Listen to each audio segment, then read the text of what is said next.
Hello friend, एक बार फिर से बहुत बहुत स्वागत है आप सभी का हमारे इस यूट्यूब चैनल मेजर टारगेट पर। तो फ्रेंड, आज हम लोग क्लास 10 के मैथ्स यानी कि गणित का एक मॉडल पेपर को हल करेंगे।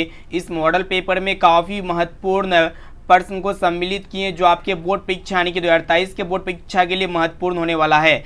तो फ्रेंड, अगर आप भी इस बार मैट्रिक की बोर्ड परीक्षा देने वाले हैं ना, तो इस मॉडल पेपर को शुरू से लेकर आखिरी तक ज़रूर देखिएगा।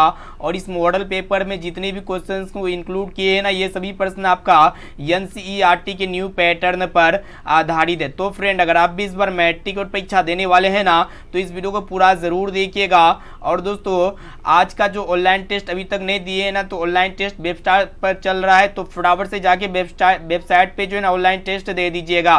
तो चलिए शुरू करते हैं यहाँ पे आज के पहले नंबर प्रश्न से, जो कि काफ़ी महत्वपूर्ण है। इस तरह के प्रश्न आपके फाइनल मैट्रिक बोर्ड परीक्षा में लगातार पूछे जाते हैं। तो यहाँ पे आप लोगों को बताना है कि √5 एक संख्या है। तो फ्रेंड है, तो यहाँ पे ऑप्शन ए में आपका जो परिमेय संख्या या फिर अपरिमेय संख्या, और ऑप्शन सी है पूर्णांक संख्या या फिर प्राकृत संख्या। तो फ्रेंड, √5 देखिएगा, आप लोग को बता देते हैं ये √5 क्या है कि रूट के अंदर है, ये रूट से बाहर नहीं निकलेगा। ठीक है, तो फ्रेंड है, जो रूट से बाहर नहीं निकलती है ना, वो आपका अपरिमेय संख्या होती है। ठीक है, या फिर अपरिमेय संख्या उसे कहते हैं कि जिसे हम लोग p/q के फॉर्म में नहीं लिख सकते हैं। ठीक है, और जिसे p/q के फॉर्म में लिख सकते हैं वो आपका परिमेय संख्या होता है। तो यहाँ पे पूछ रहा है कि √5 एक संख्या है। तो फ्रेंड है, ये जो है ना अपरिमेय संख्या है, क्योंकि ये जो है ना ये रूट से बाहर नहीं निकलेगी। और दोस्तों, एक प्रश्न ये भी पूछे आते हैं कि पाई है। तो फ्रेंड, ये पाई जो है ना अपरिमेय संख्या होती है। अब चलिए फ्रेंड देखते हैं यहाँ पे अगला प्रश्न है। तो फ्रेंड देखिएगा, दूसरा नंबर प्रश्न जो कि मोस्ट इंपोर्टेंट है, काफ़ी बार पूछा जा चुका है। तो ध्यान से देखिएगा, प्रश्न ये कह रहा है कि यदि d एक वृत्त का व्यास हो तो उसका क्षेत्रफल होगा। काफ़ी महत्वपूर्ण है। तो फ्रेंड, वृत्त का क्षेत्रफल क्या होता है? πr² होता है। ठीक है, वृत्त का क्षेत्रफल क्या होता है? πr² होता है। तो फ्रेंड, यहाँ पे वृत्त का जो व्यास दिया हुआ है d दिया हुआ है। ठीक है, तो फ्रेंड हम लोग जानते हैं जो त्रिज्या होते हैं ना, क्या होते हैं, वृत्त का व्यास का आधा होता है, यानी कि d/2 होता है। तो यहाँ पे r की जगह हम लोग d/2 लिखेंगे, यानी कि पाई इंटू r की जगह कितना लिखेंगे? d/2 लिखेंगे। तो यहाँ पे d/2 का होल स्क्वायर कर देंगे, सिंपल है। ठीक है, तो फ्रेंड यहाँ पे अगर देखा जाए तो d का स्क्वायर और यहाँ पे 2 का स्क्वायर है, तो यहाँ पे d स्क्वायर कर देंगे बटे 2 का स्क्वायर 4 होता है। ठीक है, तो कहने का अर्थ है πd²/4, जो कि यहाँ पे डी वाला ऑप्शन में दिया हुआ है, यानी कि यहाँ पे डी वाला ऑप्शन जो है ना बिल्कुल ही करेक्ट आंसर हो जाएगा। अब चलिए फ्रेंड देखते हैं यहाँ पे तीसरा प्रश्न जो कि काफ़ी महत्वपूर्ण है। ये भी प्रश्न जो है ना काफ़ी बार पूछा जा चुका है। एक एक क्वेश्चंस को जो है ना ध्यान से देखिएगा, कंसंट्रेट होकर वीडियो को शुरू से लेकर आखिरी तक एक एक क्वेश्चंस को क्लियरली याद करते हुए जाना और समझते हुए जाना है। ठीक है, और दोस्तों यहाँ पे प्रश्न को देखिएगा, यहाँ पे आपसे पूछ रहा है कि 25 degree into 10 20 degree into 10 65 degree into 10 70 degree का मान क्या होगा। तो चलिए इसको शानदार तरीके से सोल्व करते हैं। तो फ्रेंड, यहाँ पे हम लोग क्या करेंगे कि 10 25 डिग्री को चेंज करेंगे, और यहाँ पे हम लोग क्या करेंगे 10 70 डिग्री को चेंज करेंगे, और 10 20 डिग्री और 10 65 डिग्री को ऐसे छोड़ देंगे। ठीक है, तो फ्रेंड ये जो 10 25 डिग्री है ना, इसको हम लोग चेंज करेंगे। तो यहाँ पे 10 90 डिग्री माइनस, और दोस्तों 90 डिग्री में कितना घटाएंगे तो आपका 25 डिग्री आएगा। तो यहाँ पे 65 डिग्री घटा देंगे तभी तो आएगा ना। उसके बाद यहाँ पे 10 20 डिग्री है, तो 10 20 डिग्री ऐसे लिख देंगे, इसको कुछ नहीं करेंगे। उसी प्रकार 10 65 डिग्री को ही ऐसे लिख देंगे, इसको कुछ नहीं करेंगे। ठीक है, और दोस्तों यहाँ पे 10 70 डिग्री को चेंज करेंगे। तो यहाँ पे 10 70 डिग्री को जब चेंज करेंगे तो 10 90 डिग्री माइनस, तो फ्रेंड 90 में कितना घटाएंगे तो 70 प्राप्त होगा। तो यहाँ पे दोस्तों, यहाँ पे ध्यान से देखिएगा, 90 में हम लोग यहाँ पे कितना घटाएंगे 20 डिग्री घटाएंगे। ठीक है, तो इसको बराबर इक्वल लिखते हैं। 10 90 डिग्री माइनस थीटा बराबर क्या होता है? कोट थीटा होता है। तो फ्रेंड यहाँ पे थीटा का वैल्यू कितना दिया हुआ? 65 डिग्री दिया हुआ है। ठीक है, तो यहाँ पे कितना हो जाएगा? कोट 65 डिग्री हो जाएगा। ठीक है, और दोस्तों यहाँ पे 10 20 डिग्री है, तो 10 20 डिग्री इसको ऐसे ही रहने देंगे, इसको कुछ नहीं करेंगे। ठीक है, और दोस्तों यहाँ पे 10 65 डिग्री है ना, तो 10 65 डिग्री ही रहने देंगे, इसको कुछ नहीं करेंगे। यहाँ पे जिसको चेंज किए उसी को चेंज यहाँ पे कर रहे हैं। तो 10 90 डिग्री माइनस थीटा बराबर क्या होता है? कोट थीटा होता है। और दोस्तों यहाँ पे थीटा का वैल्यू कितना है? 20 डिग्री है। ठीक है, तो यहाँ पे ध्यान से देखिएगा, यहाँ पे क्या हो रहा है कि 10 65 डिग्री और यहाँ पे कोट 65 डिग्री इंटू 10 65 डिग्री का मान कितना होता है? 1 होता है। हम लोग जानते हैं कि कोट थीटा इंटू 10 थीटा बराबर कितना होता है? 1 होता है, क्योंकि यहाँ पे थीटा का मान 65 डिग्री है और यहाँ पे थीटा का मान 65 डिग्री है। तो कोट थीटा और यहाँ पे टेन थीटा, तो cot 65 degree into ten 65 degree का मान कितना होगा 1 होगा, ठीक है। और दोस्तों ten 20 degree into coat 20 degree का मान कितना होता है, मतलब ये इक्वल होता है 1 के, तो यहाँ पे 1 को 1 से गुणा करेंगे तो कितना होगा 1 हो जाएगा, ठीक है। तो यहाँ पे आप लोग को याद रखना होगा कि cot 65 degree into ten 65 degree जो होते हैं ये 1 के इक्वल होता है, और आपका ten 20 degree into coat 20 degree जो होते हैं ये 1 के बराबर होते हैं। इसीलिए हम लोग 1 को 1 से गुणा किए तो कितना प्राप्त हो गया, 1 प्राप्त हो गया, जो कि यहाँ पे बी वाला ऑप्शन जो है ना बिल्कुल ही करेक्ट आंसर हो जाएगा। अब चलिए फ्रेंड देखते हैं यहाँ पे अगला प्रश्न है। तो फ्रेंड देखिएगा चौथा प्रश्न जो कि काफ़ी महत्वपूर्ण है, इसलिए जो है ना एक एक क्वेश्चन को अच्छी तरह से याद करते हुए। अब आइए फ्रेंड देखते हैं यहाँ पे चौथा प्रश्न जो कि काफ़ी महत्वपूर्ण है कि दो घनों के आयतनों में 1:8 का अनुपात है तो उनकी कोणों की अनुपात क्या होगी। काफ़ी महत्वपूर्ण प्रश्न है, लेकिन बहुत ही सिंपल और बहुत ही शानदार प्रश्न है। तो फ्रेंड हम लोग जानते हैं जो घन का आयतन होता है ना क्या होता है, ए क्यूब होता है। तो यहाँ पे हम लोग मान लेते हैं कि पहला घन का जो आयतन है ना ये A1 क्यूब है, और दोस्तों दूसरा घन का आयतन को हम लोग A2 मान लेंगे, A2 क्यूब, ठीक है। और दोस्तों ये दोनों का मान कितना दिया हुआ है 1/8 दिया हुआ है, तो 1/8 हो जाएगा। तो सबसे पहले यहाँ पे A का मान ज्ञात कर लेते हैं, A1 और A2 का मान ज्ञात कर लेते हैं। उसके बाद हम लोग क्या करेंगे, इनकी कोण को ज्ञात करेंगे, यानी कि इनकी साइड्स को ज्ञात करेंगे। कोण का अर्थ होता है साइड, तो इसके हम लोग कोण को ज्ञात करेंगे, ठीक है। तो फ्रेंड यहाँ पे हम लोग A1 का क्यूब और यहाँ पे A2 का क्यूब ये इक्वल है 1/8 के, तो हम लोग यहाँ पे क्या करेंगे कि A1/A2 बराबर कितना हो जाएगा, ये A क्यूब है और यहाँ पे भी A क्यूब, जब राइट साइड में जाएगा तो 1/8 हो जाएगा। ये क्यूब किस में चले जाएगा, ये जो है ना आपका घन में हो जाएगा, ठीक है। तो फ्रेंड हम लोग जानते हैं कि ये एक जो होता है ना कितना घन होता है, एक का घन 1 होता है, घनमूल 1 होता है। और दोस्तों ये आपका 8 जो होता है ना 8 का घनमूल कितना होता है 2 होता है। तो यहाँ पे A1/A2 जो मिल गया कितना प्राप्त हो गया 1/2 प्राप्त हो गया, ठीक है। और यहाँ पे आपसे क्या पूछ रहा है कि उनकी कोणों का अनुपात कितना होगा। तो फ्रेंड इनकी कोण ज्ञात हो गया, A1/A2 का मान कितना आ गया 1/2 आ गया, ठीक है। तो यहाँ पे सी वाला ऑप्शन जो है ना बिल्कुल ही करेक्ट आंसर हो जाएगा 1:2, ठीक है। इसको याद कर लीजिएगा। तो काफ़ी सिंपल प्रश्न है। चलिए देखते हैं 5 नंबर प्रश्न भी बहुत ही महत्वपूर्ण है। यहाँ पे बहुपद दिया हुआ है, यहाँ पे x² - 11 के शून्य गए, तो चलिए इसको हम लोग सॉल्व करते हैं। तो फ्रेंड जिनका भी शून्य ज्ञात करना होता है ना उसको हम लोग क्या करते हैं शून्य के इक्वल करते हैं। तो सबसे पहले यहाँ पे देख लीजिएगा ये जो है शुद्ध द्विघात बहुपद है, हम लोग यहाँ पे x² को ऐसे छोड़ देंगे, -11 जब राइट साइड में जाएगा तो +11 हो जाएगा, और यहाँ पे x का मान कितना आ जाएगा, ये स्क्वायर जो है ना राइट साइड में जाएगा तो √+-11 हो जाएगा, ठीक है। तो यहाँ पे x का मान एक +11 आया और एक आपका -11 आया, ठीक है। माइनस मतलब √11 और एक आपका √-11। तो यहाँ पे डी ऑप्शन में दिया हुआ है, यानी कि यहाँ पे डी वाला ऑप्शन जो है ना बिल्कुल ही करेक्ट आंसर हो जाएगा। अब चले फ्रेंड देखते हैं यहाँ पे 6 नंबर प्रश्न जो कि काफ़ी महत्वपूर्ण है। देखिएगा क्या कराए कि यदि 10 × अल्फा प्लस बीटा का मान यहाँ पे √3 है और यहाँ पे 10 अल्फा का मान 1/√3 दिया हुआ है, तो यहाँ पे आपसे पूछ रहा है कि 10 बीटा का मान कितना होगा। तो चलिए इसको हम लोग फटाफट से सोल्व करते हैं, ठीक है। तो फ्रेंड यहाँ पे 10 अल्फा प्लस बीटा का मान कितना दिया हुआ है √3 दिया हुआ है, तो हम लोग यहाँ पे लिख सकते हैं 10 अल्फा प्लस बीटा इक्वल। तो फ्रेंड ये जो है ना √3 कितना डिग्री का मान होता है 10, तो 10 60 डिग्री का मान जो होता है ना √3 होता है, तो 10 60 डिग्री यहाँ पे लिख देंगे। तो यहाँ पे क्या होगा कि 10 से 10 कैंसिल हो जाएगा, तो यहाँ पे अल्फा प्लस बीटा का मान जो इक्वल हो जाएगा ना 60 डिग्री हो जाएगा, ठीक है। अल्फा प्लस बीटा का मान कितना आ गया 60 डिग्री आ गया। और यहाँ पे आपसे यहाँ पे दिया हुआ है वो चीज़ और कि 10 अल्फा का मान 1/√3 दिया हुआ है, तो यहाँ पे हम लोग लिख देते हैं 10 अल्फा इक्वल हो जाएगा 1/√3, ठीक है। तो हम लोग जानते हैं कि ये आपका 10 अल्फा जो होगा ना 1/√3 जो होता है ना ये कितना डिग्री का मान होता है 10 30 डिग्री का मान होता है, ठीक है। 10 30 डिग्री का मान होता है। तो यहाँ पे 10 से 10 कैंसिल हो जाएगा, तो यहाँ पे अल्फा का मान कितना आ गया 30 डिग्री आ गया, ठीक है। अब हम लोग क्या करेंगे, यहाँ पे आपसे पूछ रहा है कि 10 बीटा का मान कितना होगा, तो सिंपली हम लोग क्या करेंगे इसमें पुट करेंगे। तो फ्रेंड यहाँ पे अल्फा का मान 30 डिग्री दिया हुआ है प्लस बीटा इक्वल हो जाएगा 60 डिग्री ना, तो यहाँ पे बीटा बराबर कितना हो जाएगा 60। ये 30 को जब 60 को जब 30 की तरफ भेजेंगे, यहाँ सॉरी 30 को 60 की तरफ भेजेंगे तो माइनस हो जाएगा, यानी कि यहाँ पे बीटा का मान कितना आ गया बीटा इज इक्वल हो गया आपका 60 में 30 घटाएंगे तो 30 डिग्री हो जाएगा, ठीक है। बीटा का मान कितना आ गया 30 डिग्री हो गया। तो फ्रेंड यहाँ पे 10 बीटा पूछ रहा है, ठीक है। तो यहाँ पे 10 बीटा के जो कितना लिखेंगे 30 डिग्री लिखेंगे, ठीक है। तो फ्रेंड ये 10 30 डिग्री का जो मान होता है ना 1/√3 होता है, जो कि यहाँ पे सी वाला ऑप्शन बिल्कुल ही करेक्ट आंसर हो जाएगा, ठीक है। तो यहाँ पे कॉन्सेप्ट को देखिएगा, इसको समझने की कोशिश कीजिएगा, ठीक है, क्योंकि सभी प्रश्न बहुत ही महत्वपूर्ण है।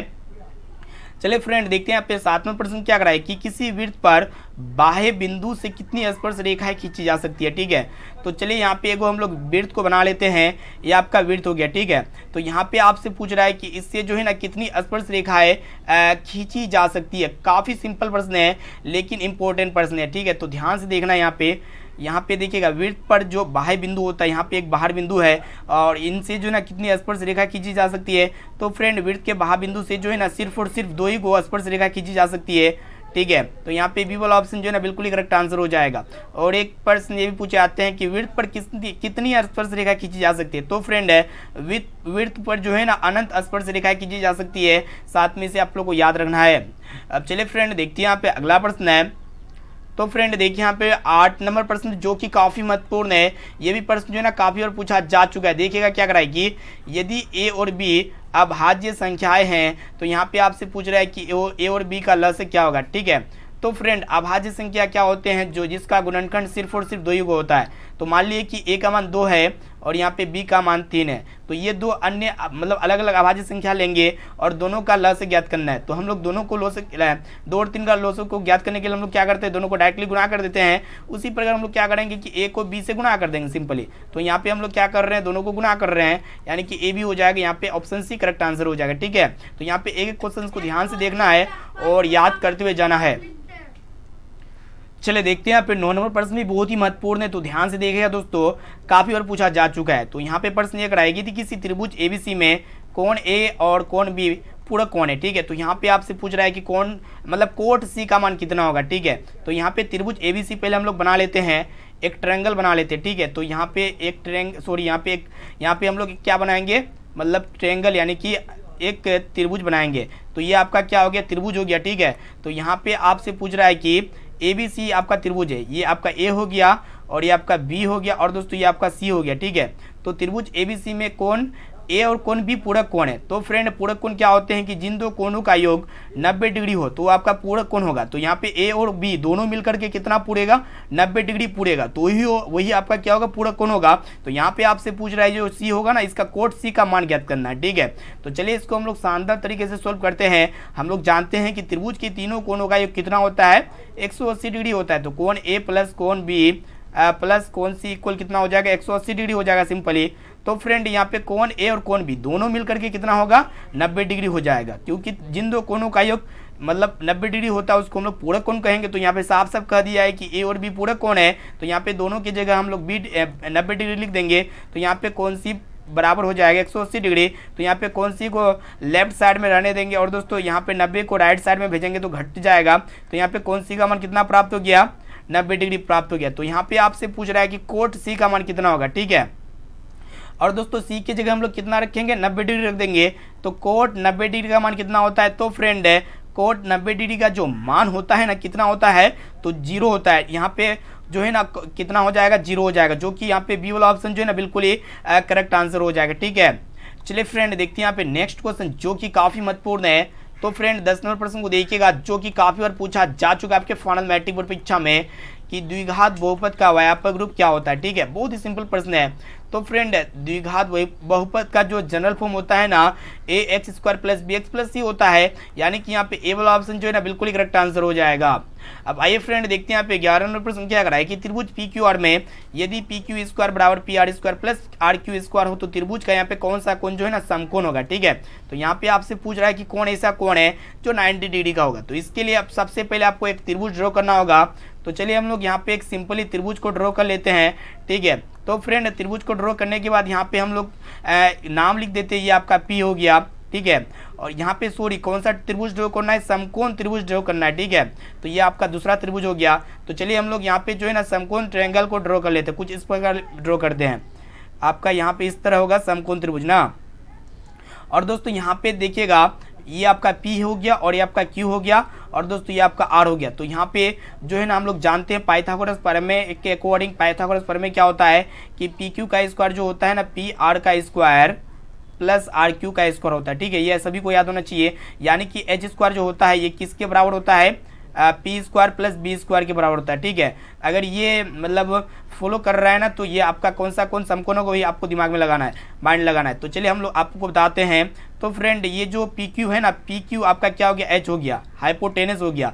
और दोस्तों इनके सामने वाला जो कोण होता है ना वो 90 डिग्री का होता है। तो इनके सामने वाला कोण कौन है, आपका ये कोण आर है। ठीक है, तो यहाँ पे जो ऑप्शन सी में दिया हुआ है, ऑप्शन नंबर सी जो है ना करेक्ट आंसर हो जाएगा कि कौन सा कोण समकोण होगा, तो कोण आर समकोण होगा, क्योंकि यहाँ पे पी क्यू स्क्वायर जो है ना ये एच होना चाहिए। और दोस्तों पी आर स्क्वायर ये आपका क्या होना चाहिए, परपेंडिकुलर पी होना चाहिए। और दोस्तों ये आर क्यू जो होता है ना बेस होता है, यानी कि आधार होता है आपका, ये फॉलो हो रहा है। ठीक है, यानी कि पी क्यू का स्क्वायर जो होता है ना ये पी आर का स्क्वायर और आर क्यू के स्क्वायर के इक्वल होना चाहिए। ठीक है, तो इसे आप लोग को याद रखना है। तो और दोस्तों ये हाइपोटेनस के जो समकोण मतलब सामने वाला जो कोण होगा ना वही 90 डिग्री का होगा, यानी कि यहाँ पे सी वाला ऑप्शन बिल्कुल ही करेक्ट आंसर हो जाएगा।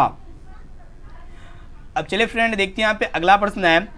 तो फ्रेंड देखिएगा 12 नंबर प्रश्न भी बहुत ही महत्वपूर्ण है आपके फाइनल मैट्रिक बोर्ड परीक्षा के लिए, ध्यान से देखिएगा। एक एक क्वेश्चन को जो ना अच्छी तरह से ध्यान पूर्वक याद करते हुए जाना है। ठीक है, तो यहाँ पे आपसे पूछ रहा है क्या कि अर्धवृत्त के व्यास द्वारा परिधि पर बना कोण कितना होता है। ठीक है, तो सबसे पहले यहाँ पे जो है ना आपको एक अर्धवृत्त बनाना पड़ेगा, उसके बाद ये सोल्व होगा। ठीक है, तो चलिए हम लोग एक अर्धवृत्त बना लेते हैं। तो फ्रेंड अर्धवृत्त कुछ इस प्रकार होता है। ठीक है, और इनके ये आपका ये व्यास हो गया, अर्धवृत्त का क्या हो गया, व्यास हो गया। और दोस्तों यहाँ पे जो कोण बनेगा ना कितना डिग्री का बनेगा वही आप लोग को बताना है। ठीक है, तो यहाँ पे ये रेखा जो है ना यहाँ पे ड्रॉ होगा और यहाँ पे ये मिल जाएगा। तो यहाँ पे जो कोण बनेगा कितना डिग्री का बनेगा, व्यास पर 90 डिग्री का कोण बनेगा। ठीक है, इसको याद रखना होगा, यानी कि यहाँ पे बी वाला ऑप्शन जो है ना बिल्कुल ही करेक्ट आंसर हो जाएगा ना। चले देखते हैं यहाँ पे 13 नंबर प्रश्न भी बहुत ही महत्वपूर्ण है आपके फाइनल मैट्रिक बोर्ड परीक्षा के लिए, ध्यान से देखिएगा। क्या करा है कि यहाँ पे संख्या दिया हुआ इतना, ठीक है 2.13, उसके बाद 11 3111 3111 और यहाँ पे 3 डॉट डॉट डॉट दिया हुआ है। ठीक है, तो यहाँ पे देखिएगा दोस्तों, यहाँ पे एक क्या हो रहा है कि कोई खास संख्या के बाद वो संख्या बार बार मतलब दोहरा रहा है, दोहरा नहीं रहा है बल्कि मतलब वो डबल हो रहा है, ट्रिपल हो रहा है, फिर फोर्थ चार बार आएगा, फिर 5 बार आएगा। तो इस तरह जब भी कोई आता है ना तो आप लोग कैसे पहचानिएगा, सी डॉट एक्स वाई और यहाँ पे डबल एक्स हो जाएगा और यहाँ पे ट्रिपल एक्स हो जाएगा और यहाँ पे डॉट डॉट डॉट। तो यहाँ पे जो क्या होगा, सी जो होता है ना कोई मतलब कोई शांत दशमलव होता है। ठीक है, और दोस्तों ये x जो होता है 0 से 9 तक कोई संख्या होता है और ये y जो होता है ना 0 से 9 तक कोई संख्या होता है। तो इस फॉर्म में जो भी रहता है ना वो आपका क्या होता है, अपरिमेय संख्या होता है, यानी कि इसको हम लोग कह सकते हैं अशांत अनावर्ती। ठीक है, और दोस्तों जो भी अशांत अनावर्ती होता है ना वो आपका अपरिमेय संख्या होता है, यानी कि यहाँ पे सी वाला ऑप्शन जो है ना बिल्कुल ही करेक्ट आंसर हो जाएगा। अब चलिए फ्रेंड देखते हैं यहाँ पे 14 नंबर प्रश्न जो कि काफ़ी महत्वपूर्ण है। तो फ्रेंड इस वीडियो में हम लोग क्लास 10 के मैथ्स का मॉडल पेपर को हल कर रहे हैं। इस मॉडल पेपर में हम लोग अत्यंत VBI ऑब्जर्व क्वेश्चंस को सिलेक्ट किए जो आपके फाइनल मैट्रिक बोर्ड परीक्षा में 2023 के बोर्ड परीक्षा में 100% ये सभी पर्सन टकराएगा। इसलिए जो ना एक एक क्वेश्चन को अच्छी तरह से समझते हुए जाना है और दोस्तों एक एक क्वेश्चन को जो ना याद करते हुए जाना है।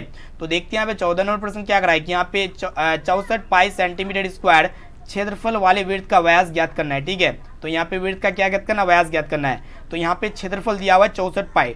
तो फ्रेंड हम लोग जानते हैं जो वृत्त होता है इसका क्षेत्रफल क्या होता है, पाई स्क्वायर होता है और ये इसका मान कितना दिया हुआ है, 64 पाई दिया हुआ है। ठीक है, 64 पाई। तो यहाँ पे क्या होगा कि पाई से पाई कैंसिल हो जाएगा। तो फ्रेंड यहाँ पे आर स्क्वायर बराबर कितना हो जाएगा, 64 हो जाएगा। और दोस्तों यहाँ पे आर बराबर कितना हो जाएगा, √64। ये जो 64 होता है ना 8 का स्क्वायर रूट होता है। ठीक है, तो यहाँ पे आर का मान कितना निकल गया, मतलब 8 निकल गया। तो यहाँ पे व्यास पूछ रहा है, हम लोग जानते हैं जो व्यास होते हैं ना ये त्रिज्या का 2 गुना होता है। तो यहाँ पे 2 को 8 से गुना कर देंगे, 8 से गुना कर देंगे, 8 दूना 16 हो जाएगा। तो यहाँ पे वृत्त का व्यास कितना निकल गया, 16 सेंटीमीटर। सिंपल कॉन्सेप्ट है, यहाँ पे सी वाला ऑप्शन जो है ना बिल्कुल ही करेक्ट आंसर हो जाएगा। चलिए दोस्तों देखते हैं 15 नंबर प्रश्न क्या कराए कि यदि एक घनाभ की लंबाई, चौड़ाई तथा ऊंचाई क्रम से 10 सेंटीमीटर, 8 सेंटीमीटर और 6 सेंटीमीटर है तो इसका विकर्ण क्या होगा। ठीक है, तो सिंपल कॉन्सेप्ट के अकॉर्डिंग इसको भी हम लोग सोल्व करेंगे। तो यहाँ पे लंबाई, चौड़ाई, ऊंचाई दिया हुआ है ना, तो इसका विकर्ण पूछ रहा है। ठीक है, तो फ्रेंड जो घनाभ होते हैं ना इनका जो विकर्ण होते हैं √L² plus B square plus H square होता है। ठीक है, ये फॉर्मूला सभी को याद होना चाहिए। जो विकर्ण होते हैं क्या होते हैं, घनाभ का विकर्ण √L² plus B square plus H square होता है।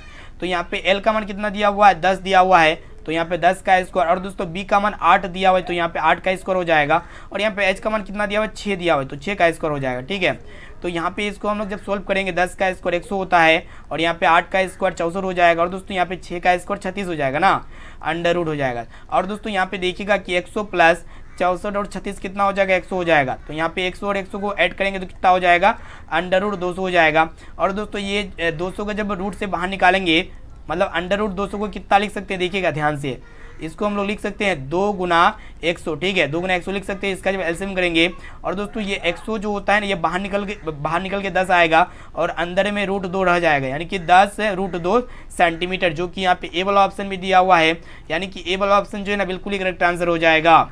अब चलिए फ्रेंड देखते हैं यहाँ पे अगला प्रश्न जो कि काफ़ी महत्वपूर्ण है। तो फ्रेंड देखिएगा 16 नंबर प्रश्न भी बहुत बार पूछा जा चुका है आपके फाइनल मैट्रिक बोर्ड परीक्षा में, और इस बार 100% आएगा ये सभी प्रश्न है, ये मेरा वादा है। इसलिए एक एक क्वेश्चन को जो है अच्छी तरह से समझते हुए जाना है, ठीक है। तो प्रश्न को देखिएगा क्या करा है कि 9 sec square theta minus 9 tan square theta बराबर है।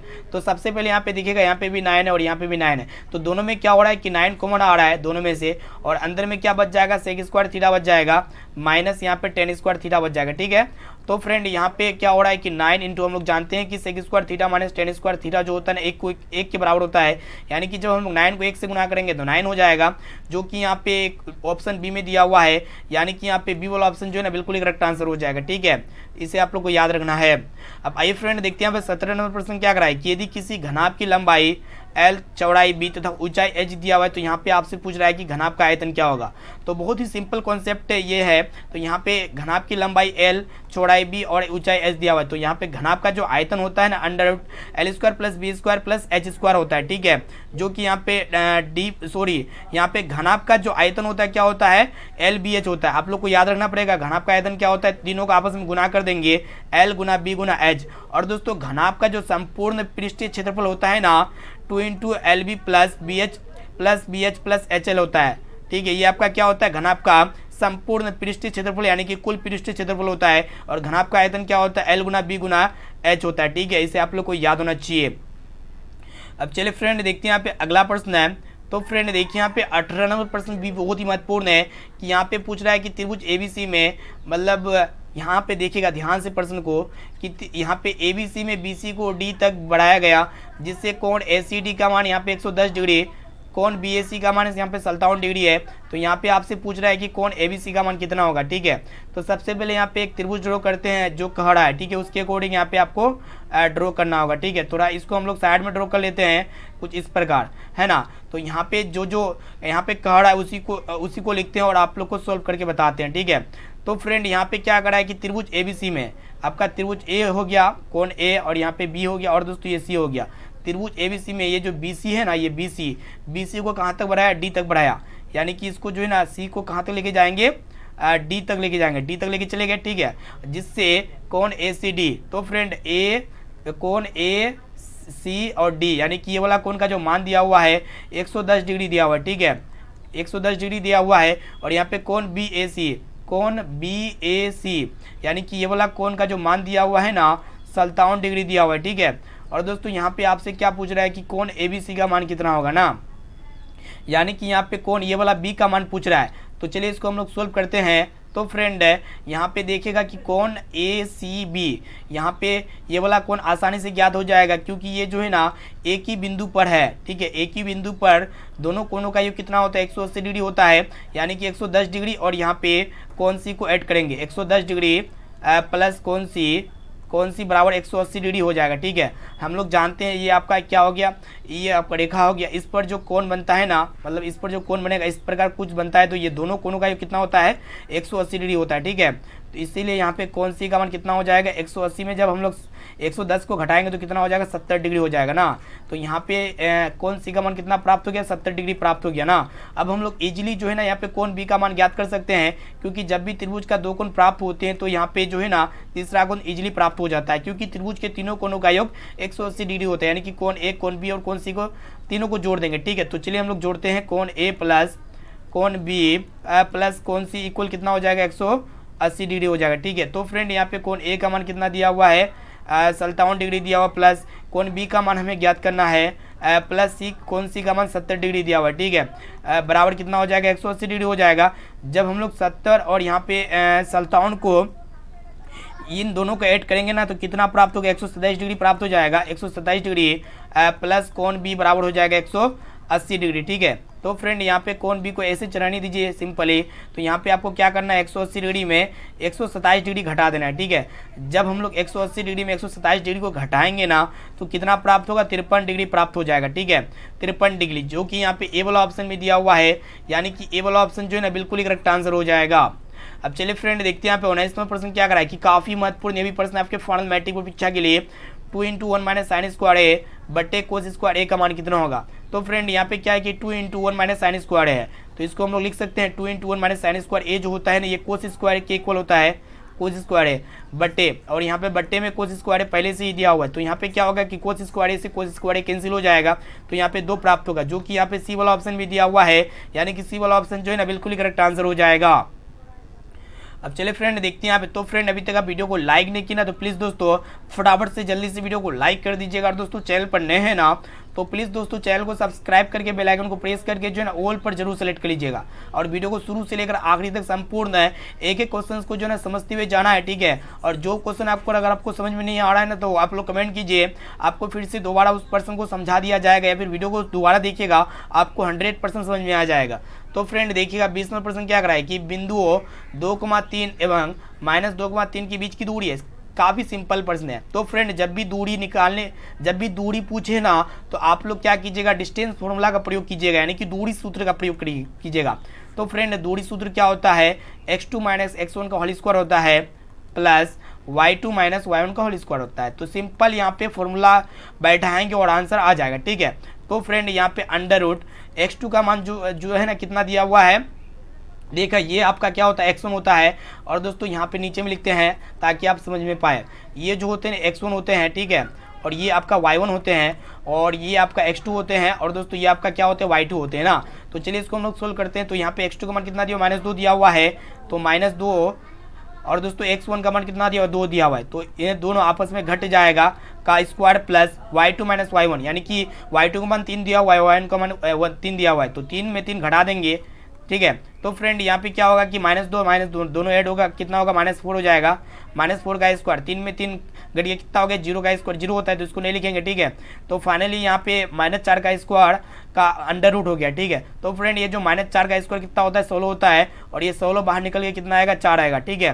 तो यहाँ पे ऑप्शन बी में दिया हुआ है, यानी कि यहाँ पे बी वाला ऑप्शन जो है ना बिल्कुल ही करेक्ट आंसर हो जाएगा, ठीक है। एक एक क्वेश्चन को यहाँ पे जो है ना आप लोग जो है रिविजन कर सकते हैं, कॉपी लेके बैठिएगा। जब भी आप क्लास कीजिएगा ना दोस्तों आप लोग कॉपी लेके जरूर बैठिएगा, कॉपी और कलम लेके बैठना है, ताकि आप लोग इजीली जो है ना सभी क्वेश्चंस को नोट कर सके और समझ सके, ठीक है।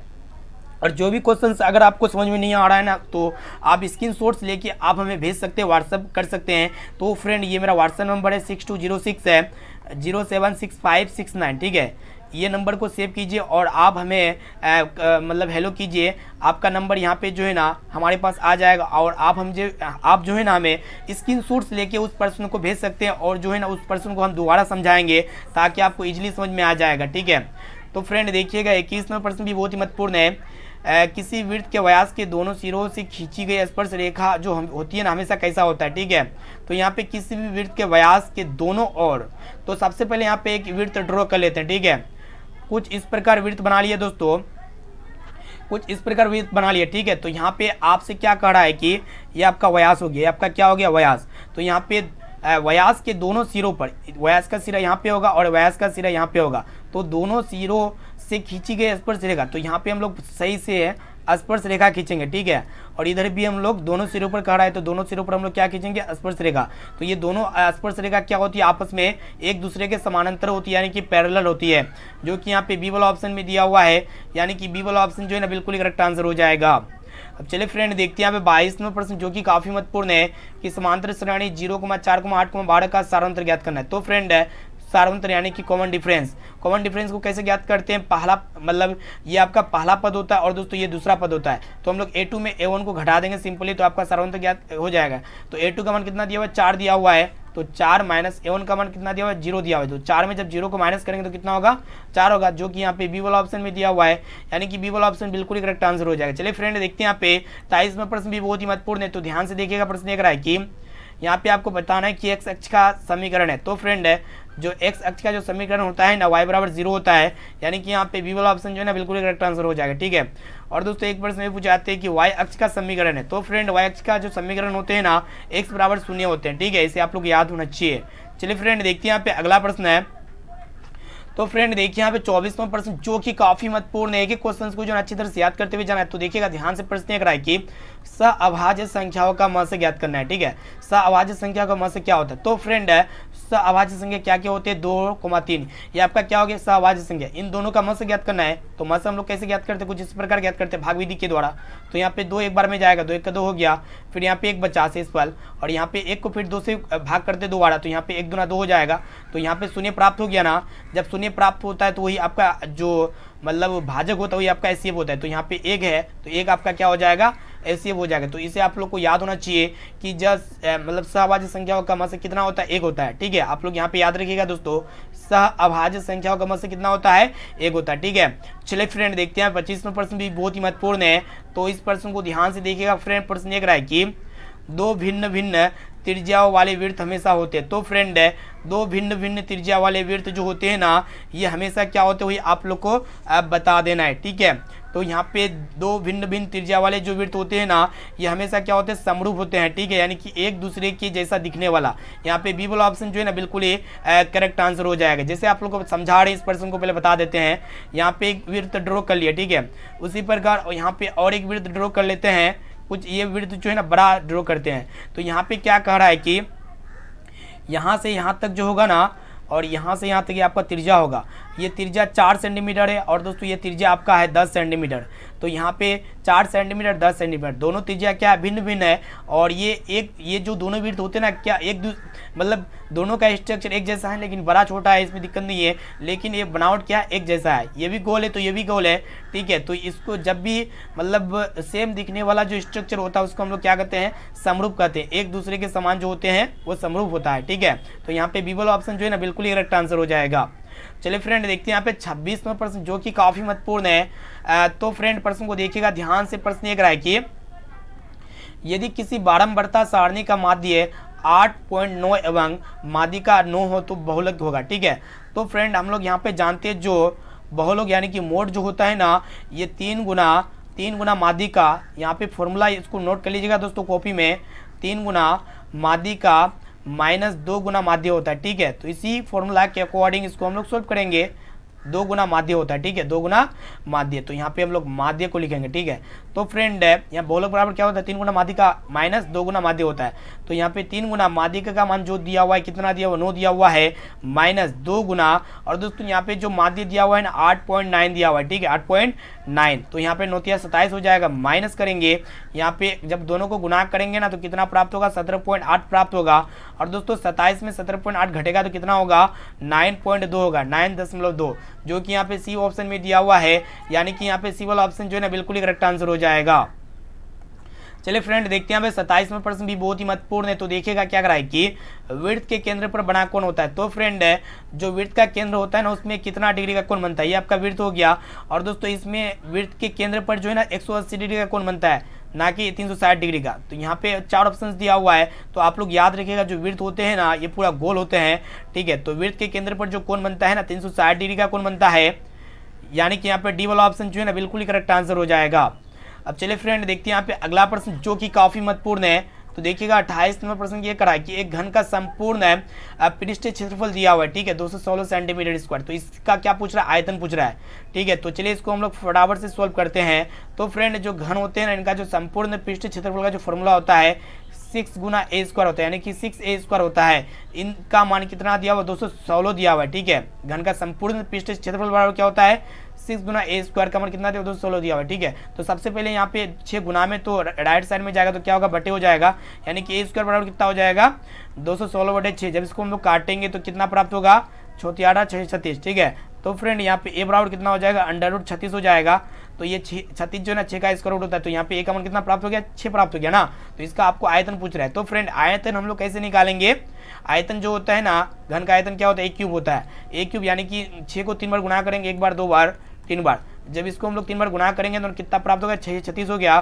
फिर 36 को हम लोग 6 से गुना करेंगे तो कितना प्राप्त होगा 216 प्राप्त हो गया, यानी कि 216 सेंटीमीटर स्क्वायर। यहाँ पे ऑप्शन डी अब बिल्कुल ही करेक्ट आंसर हो जाएगा। चलिए फ्रेंड देखते हैं, 29वां प्रश्न भी बहुत ही महत्वपूर्ण है, तो ध्यान से प्रश्न को देखिएगा। क्या कराए कि यदि थीटा का मान यहाँ पे 90 डिग्री है, तो यहाँ पे आपसे पूछ रहा है कि sine theta minus cos theta का मान कितना होगा। बहुत ही सिंपल कॉन्सेप्ट है, तो चलिए इसको फटाफट से सोल्व करते हैं। तो फ्रेंड यहाँ पे थीटा की जगह सिंपली हम लोग 90 डिग्री रख देंगे जहाँ जहाँ थीटा है। तो यहाँ पे sine 90 degree minus cos 90 degree, ठीक है। तो फ्रेंड हम लोग जानते हैं जो साइन 90 डिग्री का मान कितना होता है, 1 होता है, माइनस कोस 90 डिग्री का मान 0 होता है। तो यहाँ पे 1 में 0 घटेगा तो 1 होगा, जो कि यहाँ पे बी ऑप्शन में दिया, ऑप्शन नंबर बी जो है ना बिल्कुल ही करेक्ट आंसर हो जाएगा।